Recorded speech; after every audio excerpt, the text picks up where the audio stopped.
All right, we're going to talk about obstacles and strategies because as you do this program or as you do anything, you're going to come up against obstacles, or I like to call them life speed bumps. When we start something new, anything new, we're always excited at first, right? There's maybe a little bit of trepidation, but generally we're usually excited. And then our brain becomes more involved, right? The excitement dies down a bit, and then the volume of our negative voice comes up a bit.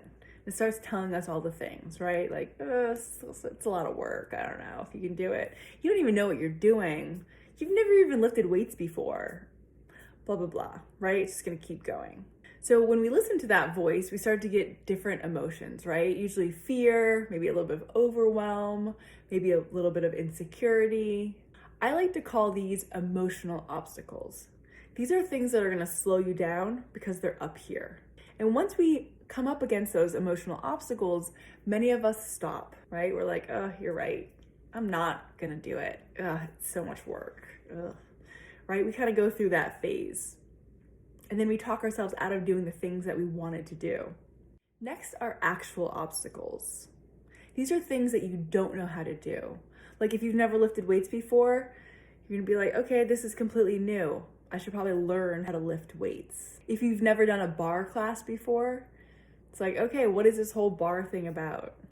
About 5 years ago, I learned how to finally truly swim. I would sign up for a triathlon and I was like, all right, I should probably learn how to really swim.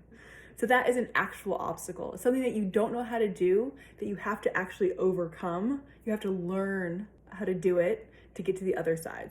There's also things like your schedule. Okay, I've got to drop the kids off at school at 7:45 and I'm working until 6, right? So your schedule is an actual obstacle. Maybe your partner's eating habits are an obstacle, right? Let's say that you're like, I really want to start eating healthy. I really want to cut sugar out of my life. But your partner is like, oh, I don't know, sugar has to really be part of our lives. I love sugar. And they always want you to pick up the ice cream. They always want you to make cookies. They always want you to have that sweet stuff in the house. So that's going to be an obstacle for you too. It's an actual obstacle, is you seeing the sweet things all the time, even though you want to not be eating them. So what I want you to do with this worksheet is to learn how to get through the obstacles. And to get through them is you need to prepare for them. You need to plan that they're going to happen. We're going to call the obstacles the negative part of life. So they're going to be there at least 40% of the time, right? So when we can plan and prepare for the negativity to be part of our life, then we're much better equipped to deal with it. So that's what we're going to do today. And that's what I want you to actually do throughout this entire program, is I want you to keep adding on to this obstacle and strategy sheet as you go through it, because things are going to keep popping up. You're going to have the things that are always popping up, like the normal things, let's say your negative self-talk. Every morning it's like, oh, hit the snooze button, right? If you know that that's always going to happen, write that down on the obstacle side. I hit the snooze button. So when you plan for your obstacles, you can get ahead of them.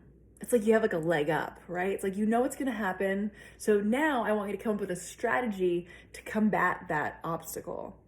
So when your brain every morning says, hit the snooze button, what are you going to tell yourself so that you get out of bed anyways? That's your strategy. So for me, it's telling myself something like, I'm going to be so proud of myself if I get out of bed today. Something as simple as that, right? Just telling yourself something differently. Remember, you said you're going to get up. This is important. So the obstacle would be hit the snooze button, and then your strategy is tell myself, and then whatever you're going to say. This is important, get out of bed. So it can be a whole gamut of things, either dealing with the mental obstacles or dealing with the actual obstacles. You're gonna have to come up with a strategy for each thing. Come up with a plan for each one. A plan to learn the new thing, how to get around your current schedule, how to get out of bed when your brain tells you to hit the snooze button, how to make exercise part of your regular day, how to deal with all the negative self-talk, right? What are you going to tell yourself when your brain starts feeding you the typical things? So I want you to get really specific. Your obstacles and strategies are going to be unique to you. So only you know what they are, right? Because we all have different ones, and only you know how to overcome them. So like I said, this is going to be a work in progress. I want you to be continuously adding in new obstacles that you notice and then coming up with a strategy that was going to work for you. And if you try a strategy multiple times that you've written down and it doesn't work, try a new one. Write that one down. But the idea is that you reference this regularly throughout this program. You're like, oh, okay, I know what to do here. This is what I do. All right, you've got this.